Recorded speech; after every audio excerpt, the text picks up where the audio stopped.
ટોલનાકા પર ગીર સોમનાથના પીઆઈઆરએ ભોજાણીએ ટોલનાકા પર બબાલ કર્યાની ઘટના સામે આવી છે, જેમાં ગાદોઈ ટોલનાકાના પર પોતાના પ્રાઇવેટ વાહનમાં આવી પીઆઈએ તેનું આઈ કાર્ડ બતાવ્યું હતું.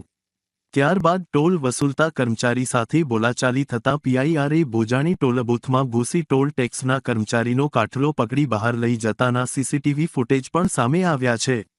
હાલમાં પીઆઈઆરએ ભોજાણી સહિત તેમના 20મી વધુ મળતિયાઓ પર હત્યાની કોશિશ, લૂંટ, રાયોટિંગનો ગુનો દાખલ કરવામાં આવ્યો છે.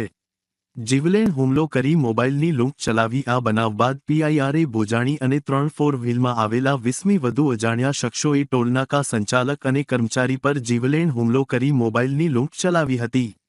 ત્યારે ગંભીર રીતે ઘવાયેલ ટોલનાકાના બંને માણસોને સારવાર માટે જૂનાગઢ ખાનગી હોસ્પિટલમાં સારવાર માટે લઈ જવામાં આવ્યા હતા, જ્યાં ડોક્ટરે બંને ઇજાગ્રસ્તોના હાથ પગમાં ફ્રેક્ચરને ગંભીર ઇજાઓ થયાનું જણાવ્યું હતું, જેને લઈ વંથલી પોલીસે પીઆઈઆર.એ ભોજાણી સહિત 20મી વધુ અજાણ્યા ઇસમો વિરુદ્ધ હત્યાની કોશિશ, લૂંટ, રાયોટિંગ સહિતનો ગુનો નોંધ્યો છે.